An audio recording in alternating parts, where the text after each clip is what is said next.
Hello বন্ধুরা, সবাই কেমন আছেন? আশা করি সবাই ভালো আছেন। আজ এই ভিডিওতে আলোচনা করব যেখানে কীভাবে আপনার ইউটিউব চ্যানেলের জন্য একটি লোগো বানাবেন, কীভাবে, তাও স্মার্টফোন দিয়ে। সেই প্রসেস দেখব এই ভিডিওতে। এবং আগের যে ভিডিওটা বানিয়েছিলাম মানে দুদিন আগে, তো সেখানে হচ্ছে আপনারা ইউটিউব চ্যানেলের জন্য যে ব্যানারটা, সেই ব্যানারটা কীভাবে বানাবেন সেটি নিয়ে দেখিয়েছিলাম। সেটা অবশ্য কম্পিউটার বা ল্যাপটপের যে ফটোশপের মাধ্যমে দেখিয়েছিলাম। তো সেই কম্পিউটার বা ফটোশপের মাধ্যমে আপনারা যদি ব্যানার বানাতে চান তাহলে অবশ্যই সেই ভিডিওটি দেখতে পারেন।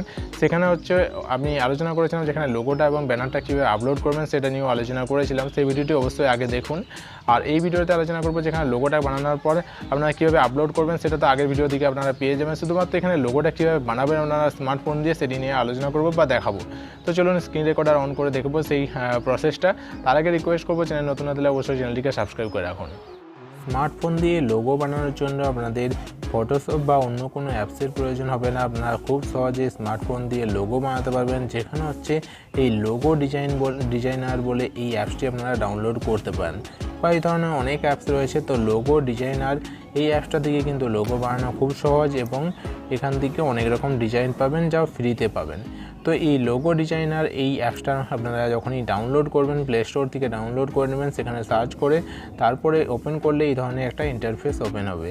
এখান থেকে আপনাদেরকে ক্লিক করতে হবে লোগো আর ডিজাইন করার জন্য, যেখানে দেখবেন যে অনেক ধরনের যে ডিজাইন দেওয়া রয়েছে। তো সেই ডিজাইন থেকে আপনারা এখান থেকে সিলেক্ট করে নিতে পারেন যে কোনো একটি ডিজাইন আপনাদের নিজেদের পছন্দ অনুযায়ী, বা আপনারা এই যে ক্রিয়েট অপশানে ক্লিক করে এখান থেকে নিজেরাও কিন্তু ক্রিয়েট করে নিতে পারবেন। তো এই যে ডিজাইনগুলো দেওয়া রয়েছে নিচে, এই ডিজাইন থেকে আপনারা ক্লিক করলে সেখান থেকে সেই ডিজাইনগুলোকে এডিট করে নিজেদের চ্যানেলের নাম বা নিজেদের চ্যানেলের যদি বেঙ্গলি বা ইংলিশ ভাষাতে আপনারা নামটা সেখানে চেঞ্জ করতে পারবেন, এবং ক্রিয়েট অপশানে ক্লিক করে এখান থেকে নতুনভাবে চ্যানেলের লোগোটা ক্রিয়েট করতে পারবেন। তো ক্রিয়েট অপশানে আমি ক্লিক করছি একটু বুঝিয়ে দেওয়ার জন্য। যেখানে ক্রিয়েট অপশানে ক্লিক করার পর এখান থেকে দেখবেন যে ক্রিয়েট করার জন্য আপনাদেরকে এখানে ক্রিয়েট নিউ বলে অপশান আসবে উপরে। তো এই ক্রিয়েট নিউ অপশানের উপরে ক্লিক করতে হবে। তো এখানে ক্লিক করার পর নিজেরা এখান থেকে ব্যাকগ্রাউন্ড ইরেজার মানে একটা পিএনজি ফাইলে একটা লোগো এখান থেকে বানাতে পারবেন এবং সেভ করতে পারবেন।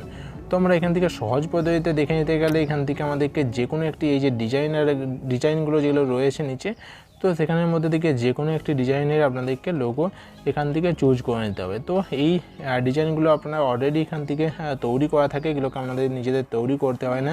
যেমন মিউজিকের ক্ষেত্রে এই ধরনের ডিজাইনগুলো দেওয়া রয়েছে। তো আমরা ধরলাম এই যে প্রথমে যে লোগোটা রয়েছে, এই লোগোটাকে আমরা এখান থেকে সিলেক্ট করে নিলাম।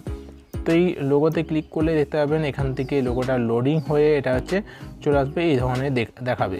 তো এখানে আপনাদেরকে কী কী এডিট করতে পারবেন, পুরো এই জিনিসগুলো কিন্তু পুরোটাই এডিট করতে পারবেন।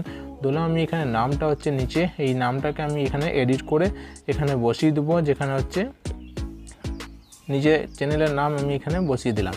এইভাবে আপনারা নিজেদের চ্যানেলের নাম এখানে বসাতে পারবেন। এবং এখানে এই যে চেঞ্জ অপশান আছে, এখানে ক্লিক করলে এখান থেকে দেখতে পাবেন যে চ্যানেলের নাম এখান থেকে চেঞ্জ হয়ে গেছে। আপনারা চাইলে এখান থেকে চ্যানেলের যে নামের যে স্টাইলটা মানে ওয়ার্ড স্টাইলটা সেটাও এখান থেকে চেঞ্জ করতে পারবেন, এবং কালারটাও এখান থেকে চেঞ্জ করতে পারবেন, টেক্সট সাইজটাও এখান থেকে চেঞ্জ করতে পারবেন। এরপরে এই যে এসকে লেখা রয়েছে, এই এসকে যে মিডিল লেখা রয়েছে এখানেও ক্লিক করে এখান থেকে আমরা এটাকেও চেঞ্জ করে নিতে পারবো। যেখানে বেঙ্গলি হেল্পারের ক্ষেত্রে আমি এখানে বি এবং এইচ এখানে দিয়ে দিলাম এবং চেঞ্জ অপশানে ক্লিক করলাম। দেখতে পাচ্ছেন এইভাবে চেঞ্জ হয়ে গেল।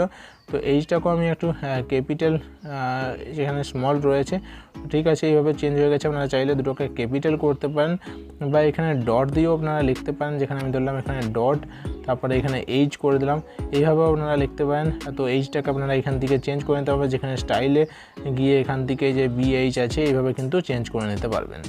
তো এগুলো এইভাবে চেঞ্জ করে নিতে পারবেন। এবং হচ্ছে এই যে মাঝখানে যে লেখাটা রয়েছে, এই যে লাইনটা, এই লাইনটার কালারটাও যদি আপনারা চেঞ্জ করতে চান, এখানে কালার অপশানে ক্লিক করবেন। ওখানে সিলেক্ট করার পর কালার অপশানে ক্লিক করলে এখান থেকে যে কোনো কালার এটাকে সিলেক্ট করে নিতে পারবেন। দেখতে পাচ্ছেন যেভাবে আমি কালারটাকে এখান থেকে চেঞ্জ করে নিচ্ছি, এভাবে আপনারা চাইলে কালারটাকেও এখান থেকে চেঞ্জ করতে পারবেন।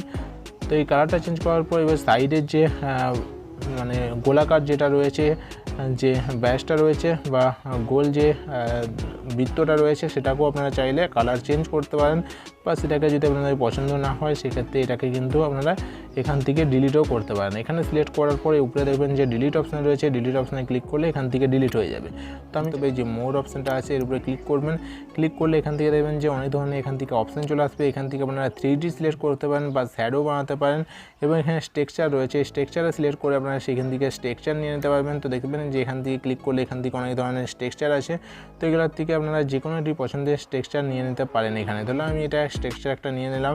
এইভাবে আপনারা স্ট্রাকচার নিতে পারবেন, আবারও এখান থেকে চাইলে এখান থেকে চেঞ্জ করতে পারবেন, রোটেট করতে পারবেন। তো এইভাবে আপনাদের নিজেদের পছন্দ অনুযায়ী যে কোনো স্ট্রাকচার নেওয়ার পর এখানে সাইডে ক্লিক করলে দেখতে পাবেন যে এইভাবে লোগোটা আপনাদের তৈরি হয়ে যাবে এবং এখানে রাইট সাইডে ক্লিক করলে এখান থেকে লোগোটা আপনাদের সেভ হয়ে যাবে। তো এখানে ক্লিক করার পর অপশান আসবে যেখান থেকে পিএনজি এবং জেপিজি ফাইলে আপনারা লোগোটা সেভ করতে পারবেন।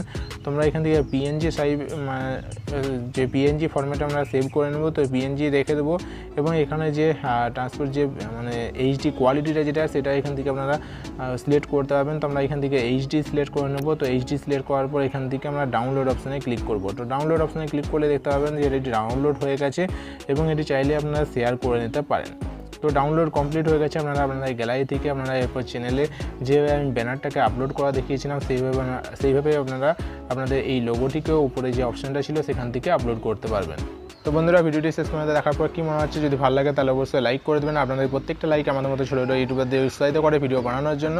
আজকের ভিডিও এখানে শেষ করবো। সবাই ভালো থাকুন, সুস্থ থাকুন, নিজের এবং পরিবারের খেয়াল রাখুন। Thank you, bye by.